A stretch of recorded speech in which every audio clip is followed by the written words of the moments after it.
comprendre pour agir.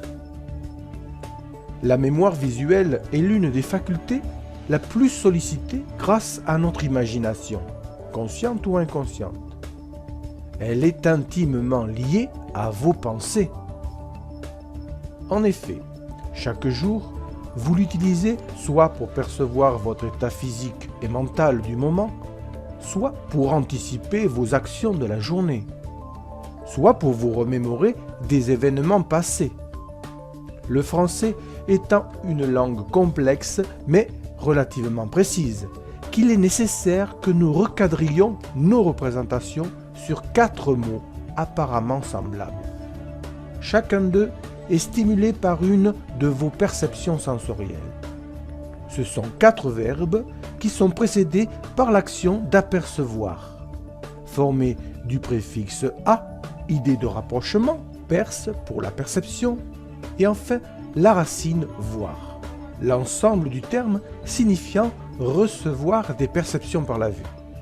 Voyons de plus près ce vocabulaire. Voir, une perception liée à la vue, sans pour autant en avoir l'intention. C'est quelque chose qui est perçu par vos yeux. Exemple, des oiseaux passent dans le ciel, ou bien un passant qui entre dans le champ de votre vision. Regarder, c'est déjà différent. Il y a une décision. Vous avez vu, puis vous laissez votre regard se poser un moment plus ou moins long sur la chose. Une horloge par exemple, vous la prenez en compte. Il fait suite à l'acte de voir. L'objet attire votre attention, qui entraîne le regard, sans but précis et pouvant être dépassé par un autre sujet inattendu. Observer, c'est examiner avec attention et intention, pour repérer ou étudier en détail, pour connaître ou pour toute autre raison. C'est donc là une action volontaire. Imaginez, l'un des oiseaux sortis du vol vient de se poser sur un arbre devant vous. Intrigué, vous le détaillez pour tenter de le reconnaître.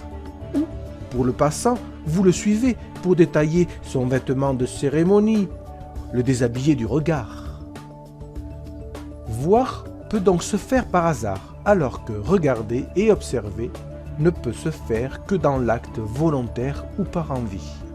Enfin, le verbe visualiser. C'est avant tout votre pensée qui est en action. Vous pensez à quelque chose ou à quelqu'un. Vous imaginez la personne. Vous la regardez ou l'observez. C'est aussi évoquer un son, une odeur, un goût, ou bien carrément le déplacement de votre corps dans l'espace. Mais cela peut être aussi prendre conscience de vos émotions, d'un sentiment particulier. Vous pouvez ainsi maintenant supprimer l'idée reçue que vous aviez peut-être sur ce verbe, celle de vouloir voir absolument une image lorsque vous fermez les yeux. Retenez bien ceci, quelle que soit votre manière de mettre en scène les événements de votre imagination, votre décor, le contexte et ses personnages, c'est bien là votre façon à vous de visualiser.